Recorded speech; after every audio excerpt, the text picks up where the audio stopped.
Hey, you guys, thank you so much for watching. I'm Melissa. If we haven't met yet, I am a wife. Me and my husband have our own business. We both work from home. We have two incredible children, whom I homeschool, and we kind of dive into all of those: life, business, homeschool, all the things on this channel. But today I want to talk a little bit about our past homeschool year and just reflect on some things that worked for us, some things that didn't work for us. Hopefully you can get a few things out of it that you can implement for you and your family. So let's get started. So if I had to describe this homeschool year, I would tell you that His grace is sufficient and His burden is light. This year was really heavy for us. We typically homeschool year round. It's just how we started in March of 2020, and it's just where we just kept going, and it works for us. But this past year, we actually took the entire summer off. The first part of the summer, we had trips planned back to back, and it was a really good break, family trips, family time, some work stuff.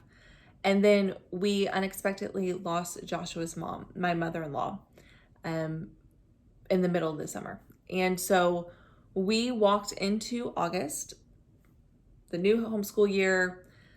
We did a co-op this year.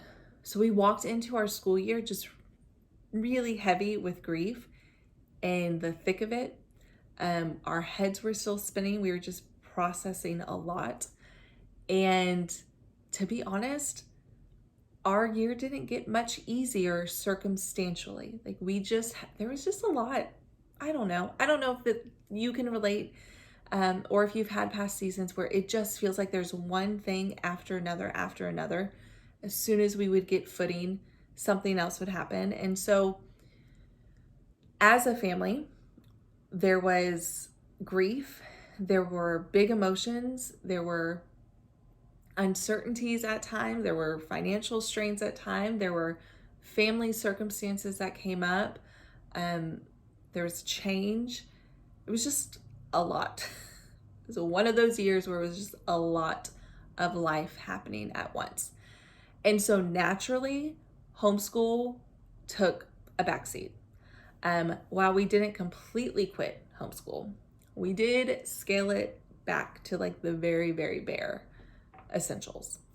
My oldest was 5 last year, and so this was her kindergarten year, and we just did math and we did reading.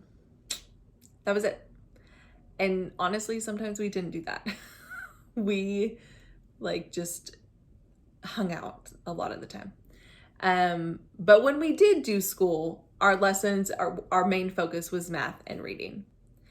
So while it was a heavy year, that's really the best way I know how to describe it, it wasn't a complete loss. We still had some great memories and experiences. And when I look back, we had some big wins this year, despite all of the craziness that was going on around us and even in us, because hello, grief, if you've ever lost anybody.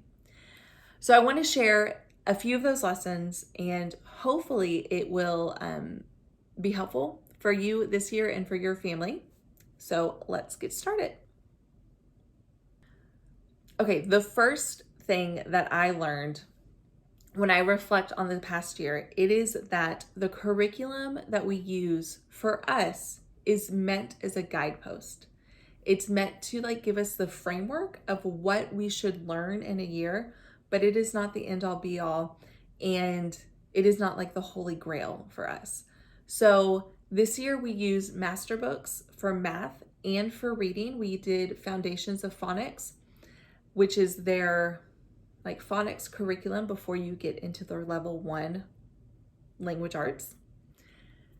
And for the most part, we loved it.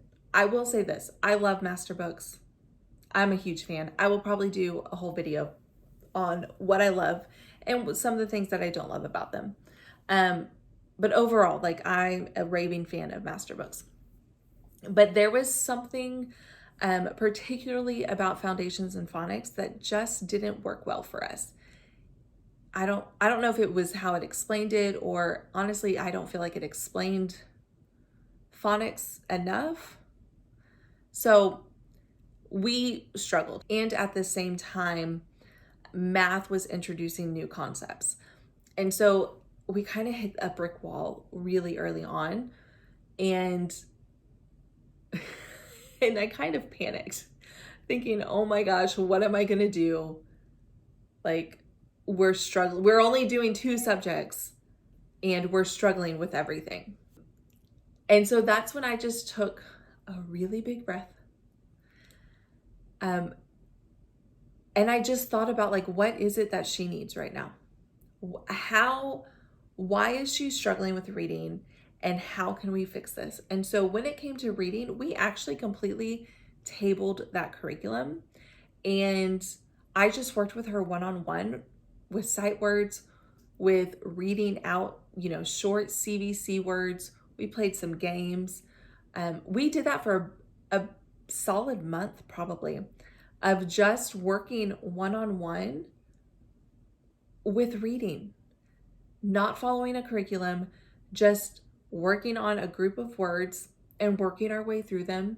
One of the things that we did that she loved was I would give her a word to read, and instead of saying it out loud, she would act it out loud. And she still asks to do that, like today. So we did that for a good month. And then we eventually added Explode the Code. And I should have it with me, but I don't. Sorry. But if you don't know what Explode the Code is, I'll link it in the description below.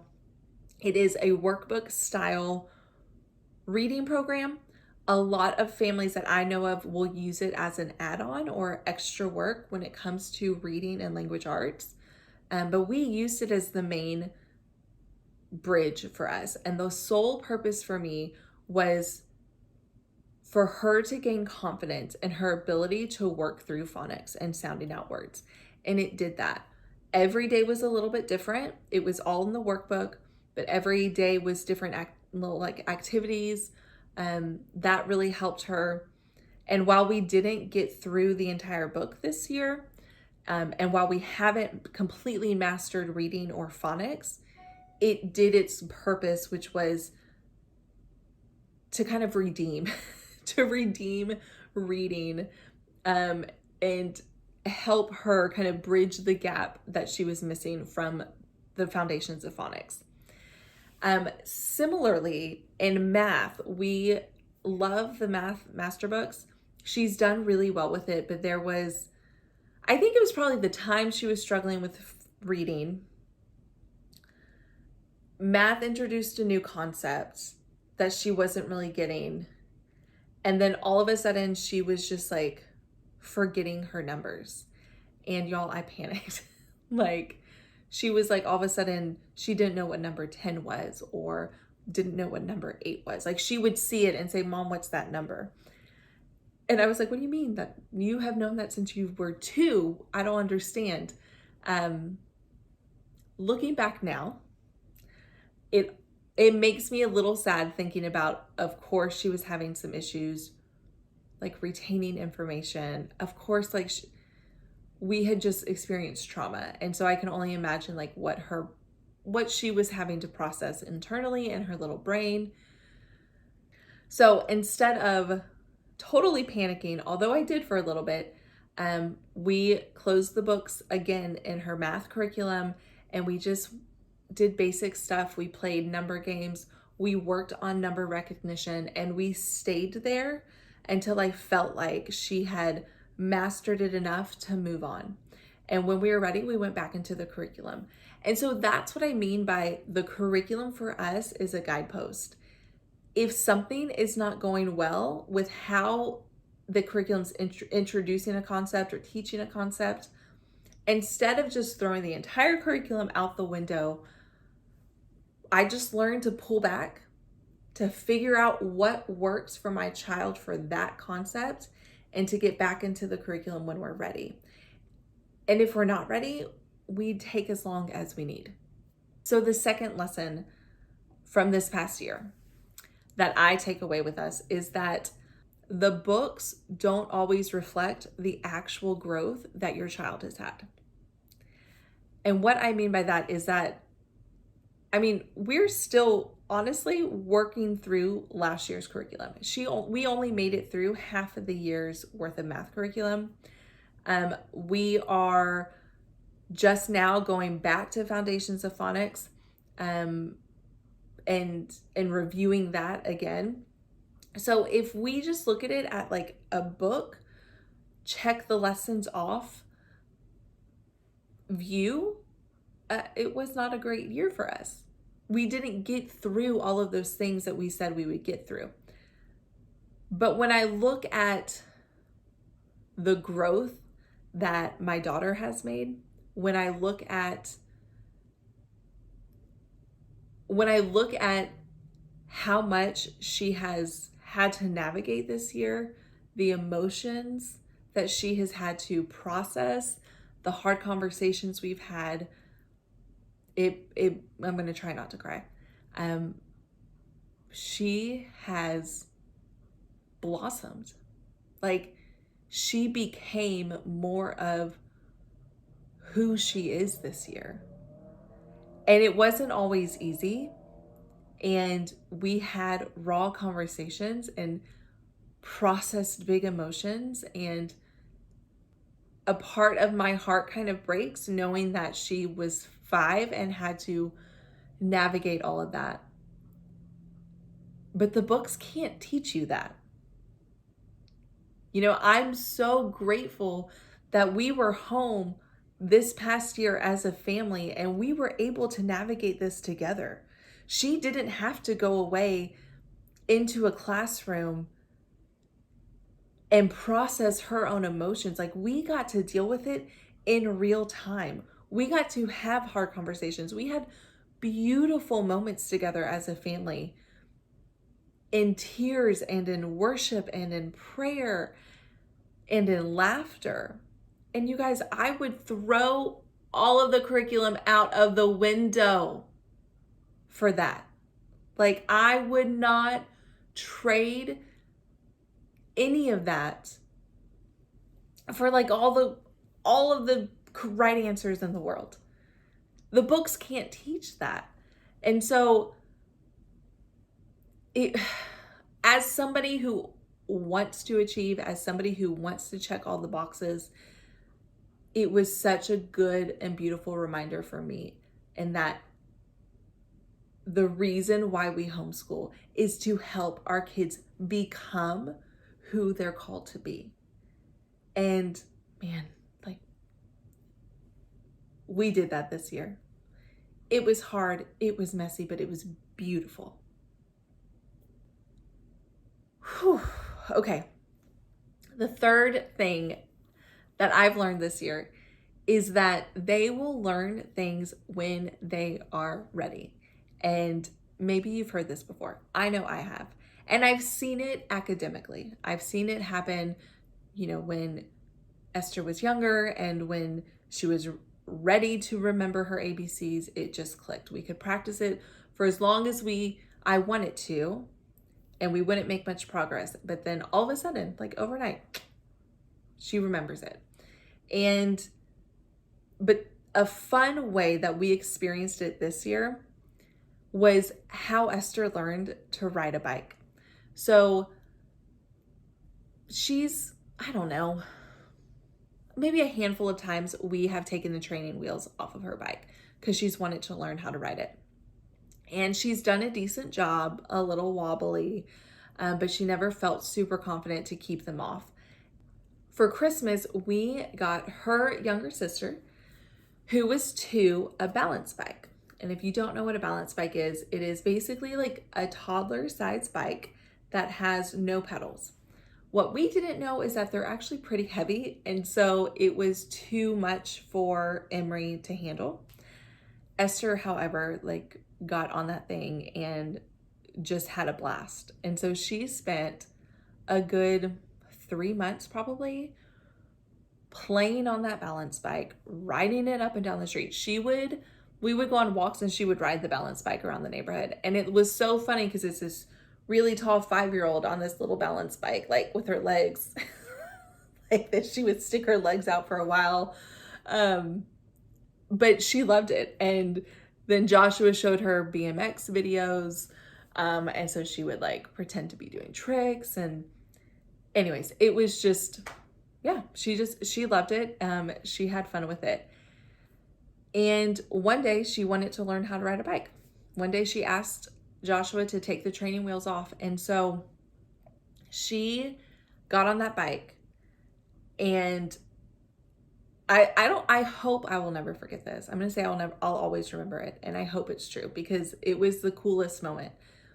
Joshua literally was like barely holding onto the seat, just with like a few fingers, and just gave her a tiny push.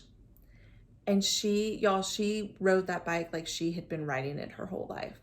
She went up and down her street. She was riding around the tree. She was stopping. She was going on her own. She never wobbled. She never fell. Like, she literally just got on her bike and went. And it was so fun to experience that. And it was so fun to see how proud she was, and like her face. It was the best. And we were literally in shock. We're like, oh my gosh. It was the best. But one of the things that it really taught me is that, one, they will learn when they are ready.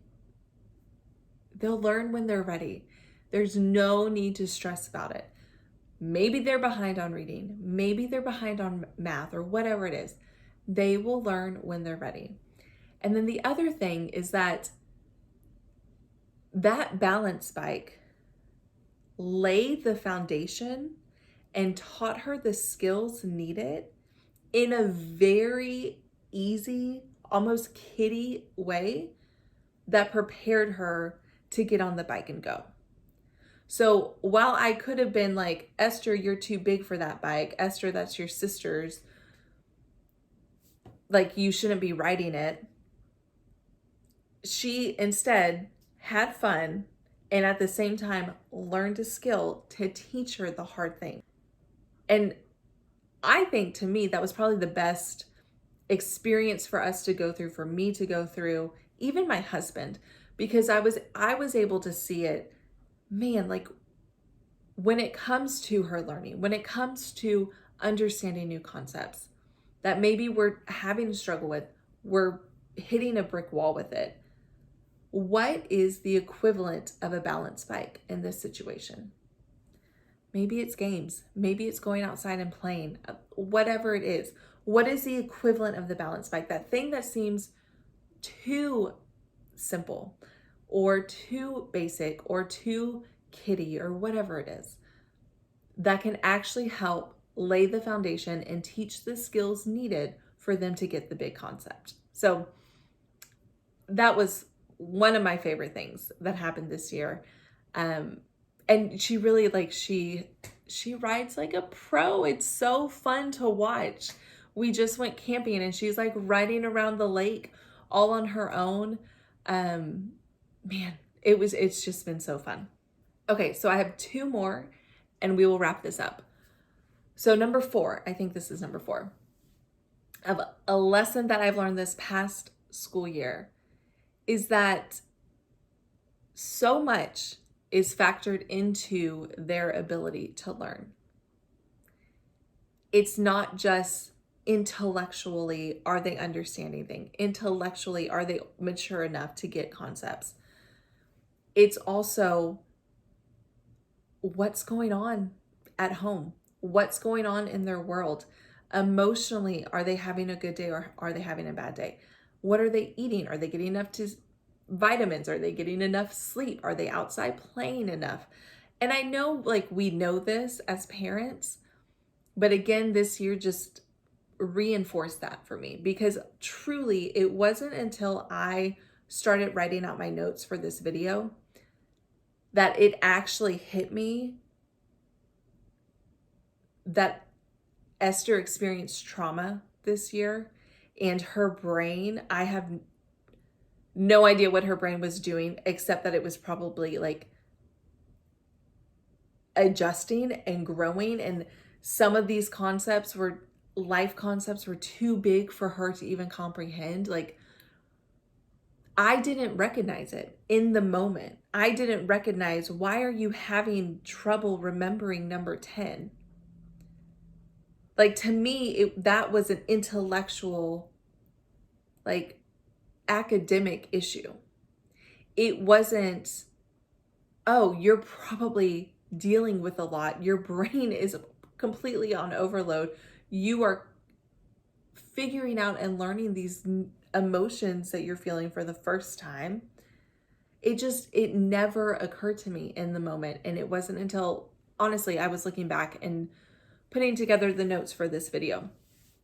So let this be a reminder that so much more goes into their ability to learn than just the academic, intellectual part of it.